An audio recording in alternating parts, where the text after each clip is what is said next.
Welcome back everyone. इस video में हम डिस्कस करेंगे सेक्सुअल रिप्रोडक्शन में रूपांतरण यानी कि ट्रांसफॉर्मेशन के बारे में। ये वीडियो है हिंदी मीडियम के लिए। इंग्लिश मीडियम के लिए ऑलरेडी हम डिस्कस कर चुके हैं। एंड इससे पहले की वीडियोस में हम बैक्टीरिया के बारे में, बैक्टीरिया के कैरेक्टरिस्टिक के बारे में, उसकी शेप के बारे में, फ्लैजुलेशन के बारे में, ए सेक्सुअल रिप्रोडक्शन के बारे में, कंजुगेशन के बारे में डिस्कस कर चुके हैं। उन वीडियोस का लिंक आपको डिस्क्रिप्शन में मिल जाएगा, वहां से वीडियो देख सकते हैं। एंड अगर वीडियो हेल्पफुल लगती है तो लाइक कीजिए, शेयर कीजिए अपने फ्रेंड्स के साथ एंड चैनल को सब्सक्राइब कर लीजिए। इसके अलावा जो भी नोट्स हैं इन टॉपिक्स के वो आपको टेलीग्राम चैनल पे अवेलेबल हो जाएंगे। टेलीग्राम चैनल भी आप ज्वाइन कर सकते हैं। तो स्टार्ट करते हैं ट्रांसफॉर्मेशन यानी रूपांतरण। इस प्रक्रिया में जीवाणिक कोशिका का डीएनए दूसरी जीवाणिक कोशिका के उन माध्यम द्वारा प्रवेश करता है जिसमें जिसमें जीवाणु वृद्धि कर रहे। ठीक है, इसके अंदर क्या होता है, यहाँ पे जो इसका डीएनए होगा, ठीक है, एक कोशिका का जो डीएनए होगा वो दूसरी कोशिका के अंदर प्रवेश करेगा। और ये कैसे प्रवेश करेगा, जब ये वृद्धि कर रहे होते हैं उस टाइम पे। इसको सबसे पहली बार एवरी मैक्योर्ड एंड मैकार्ट ने देखा था। ठीक है, एमसी कार्टिंग ने इसको देखा था। इसने इन्होंने क्या किया था, प्रयोगशाला में प्रदर्शित इसको, इस एक्सपेरिमेंट को या फिर ट्रांसफॉर्मेशन को किया था। तत्पश्चात इसे अन्य जीवाणुओं जैसे बेसिलस, हेमोफ्लेंजा, हिमोफाइलस या फिर नाइजीरिया के अंदर भी देखा गया। ऐसी कोशिकाएं जिनमें रूपांतरण संभव हो उनको समर्थ कोशिकाएं बोला कहलाती है। समर्थ कोशिकाएं यानी कि कॉम्पिटेंट सेल। अब ऐसा नहीं है कि हर कोई कोशिका कॉम्पिटेंट होती है या फिर उसके अंदर ऐसी पावर होती है कि वो ये ट्रांसफर या फिर ट्रांसफॉर्मेशन कर सके। तो जिनके अंदर रूपांतरण संभव होता है वो समर्थ कोशिकाएं कहलाती है। तथा डीएनए रज्जु का वह अंश जिसमें रूपांतरण की योग्यता निहित होती है, यानी कि जो पार्ट डीएनए का वो ट्रांसफॉर्म हो सकता है उसको रूपांतरण कारक या फिर ट्रांसफर फैक्टर बोला जाता है। तो यहाँ पे इंपॉर्टेंट है, एक तो यहाँ पे कॉम्पिटेंट सेल यानी कि समर्थ कोशिकाएं होती है, जो कि जिनमें रूपांतरण संभव है वो समर्थ कोशिकाएं होती है। एंड जो भी पार्ट डीएनए का जो रूपांतरण की योग्यता में निहित होता है उसको ट्रांसफर फैक्टर बोला जाता है। रूपांतरण में प्रथम चरण में बहिजात डीएनए यानी कि एक्सोजीनियस डीएनए, जिसे रूपांतरण कारक के रूप में प्रयोग किया जाता है, जीवित जीवाणु कोशिका में प्रवेश करता है। ठीक है, ये जीवित जीवाणु कोशिका में प्रवेश करेगा। इसका अवशोषण संभवतः जीवाणु कोशिका के में स्थित अवशोषण केंद्र यानी कि एब्जॉर्प्शन साइट्स होंगी, तथा कोशिका भित्ति में उपस्थित सूक्ष्म छिद्र यानी कि माइन्यूट पोर होंगे, यहाँ पे इनके द्वारा होगा। अब इसके अंदर क्या होगा, यहाँ पे रूपांतरण में एक्सोजीनियस डीएनए होगा। अब ये एक्सोजीनियस डीएनए या फिर बाह्य डीएनए कहाँ से आएगा, जैसे कि ये कोई सेल थी, ये किल हो गई या फिर कुछ भी हुआ हो और इसका डीएनए जो है वो बाहर आ गया और अब एक दूसरी सेल है वो इस डीएनए को लेगी। तो इस सेल के लिए, इस वाली सेल के लिए ये जो डीएनए है वो है यहाँ पे बाह्य डीएनए। तो इस बाह्य डीएनए को ये लेगी और ये बाह्य डीएनए इस कोशिका के अंदर जाएगा और ये कोशिका कैसी होगी, जीवित होगी, ये लिविंग कोशिका होगी। तो ये डीएनए, बाह्य डीएनए जीवित कोशिका में प्रवेश करेगा और जीवित कोशिका में जब ये प्रवेश करेगा, या तो ये इसकी कोशिका के अंदर स्थित अवशोषण केंद्र यानी कि एब्जॉर्प्शन साइट से करेगा, या फिर कोशिका भित्ति में सूक्ष्म छिद्र होते हैं, ये कोशिका भित्ति जो होगी, सेल वॉल जो होगी, उसके अंदर छोटे छोटे पोर्स होंगे, उनके थ्रू ये एंटर कर जाएगा। अवशोषण के पश्चात बहिजात डीएनए का ग्राही कोशिका के आनुवंशिक पदार्थ में समावेश होगा यानी कि इनकॉर्पोरेशन होगा। अब जो यहाँ से बाहर से आया था जो डीएनए और वो इसके अंदर एंटर कर गया है। अगर हम इसको कलर से दिखाएं, और यहाँ पे इसका खुद का अपना डीएनए था। अब ये जो रेड है यानी कि जो बाहर से आया है और इसका जो ब्लू है, उनके अंदर क्या हो जाएगा, उनके अंदर अब यहाँ पे हो जाएगा, अब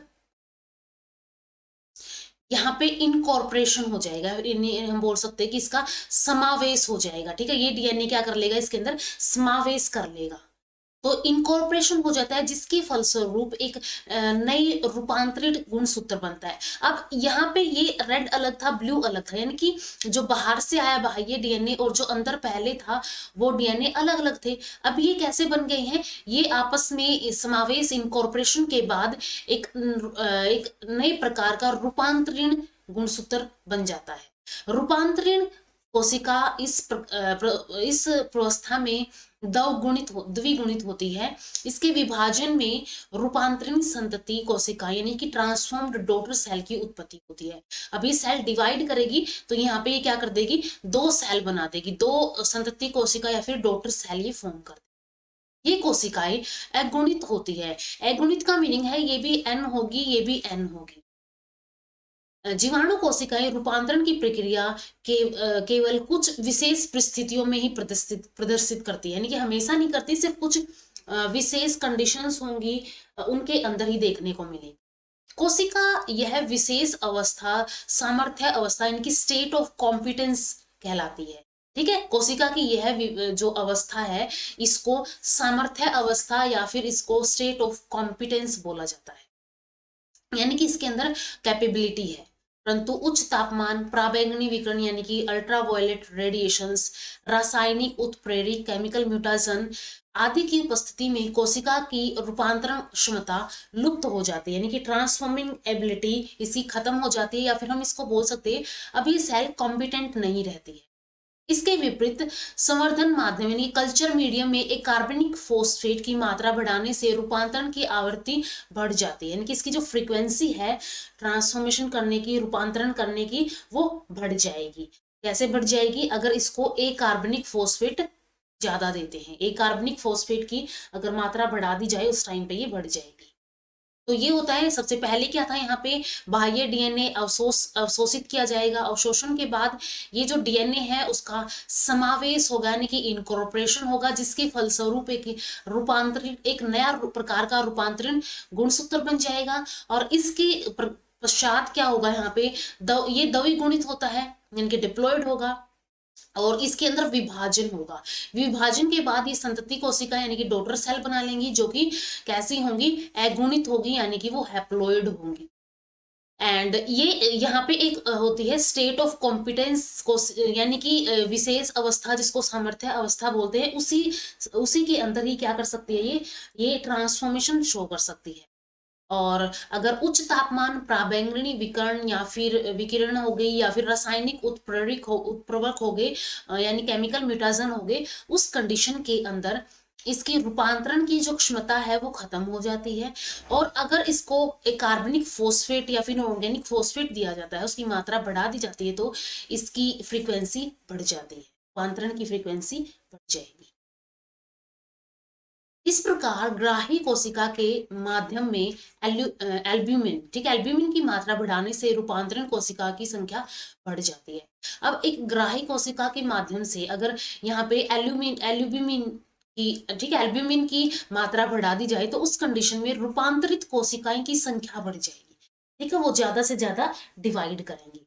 सामान्यतः यहाँ पे 29 to 32 डिग्री सेल्सियस तापमान रूपांतरण के लिए अनुकूलतम यानी कि ऑप्टिमम होता है। इसके ऊपर ज्यादा से ज्यादा ये रूपांतरण शो करती है। इस प्रकार रूपांतरण की प्रभाविता यानी कि इफेक्टिवनेस ऑफ ट्रांसफॉर्मेशन अनेक कारकों जैसे कि संवर्धन माध्यम क्या हो गया, यानी कि कस के संगठन, ठीक है, यानी कि जो कल्चर, जिस कल्चर मीडियम में हम इसको ग्रो करवा रहे हैं उसकी कंपोजिशन कैसी है, उसका तापमान कैसा है, ग्राही कोशिका की शारीरिकता अवस्था यानी कि फिजियोलॉजिकल स्टेट कैसी है, उस रेसिपिएंट सेल की, रेसिपिएंट सेल कौन सी होगी, जो कि बाह्य डीएनए को अवशोषित करेगी, इन सब चीजों पे निर्भर करती है। ठीक है, जो रूपांतरण की इफेक्टिवनेस है वो संवर्धन माध्यम के संगठन क्या है, यानी कि कंपोजिशन क्या है कल्चर मीडियम की, तापमान कैसा है, या फिर उसकी फिजियोलॉजिकल स्टेट क्या है, उसके ऊपर भी निर्भर करती है। एग्जाम्पल के लिए बैसिलस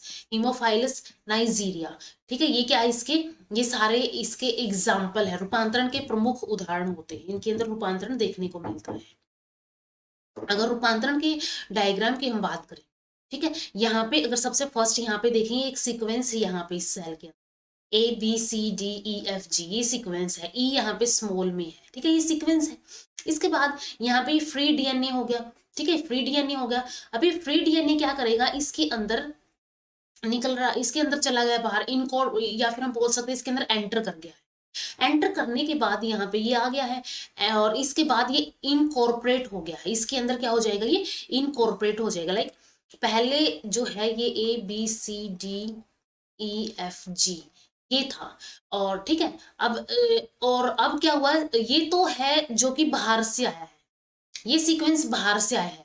और इसका खुद का सीक्वेंस क्या था, इसका खुद का सीक्वेंस था ABCDEFG,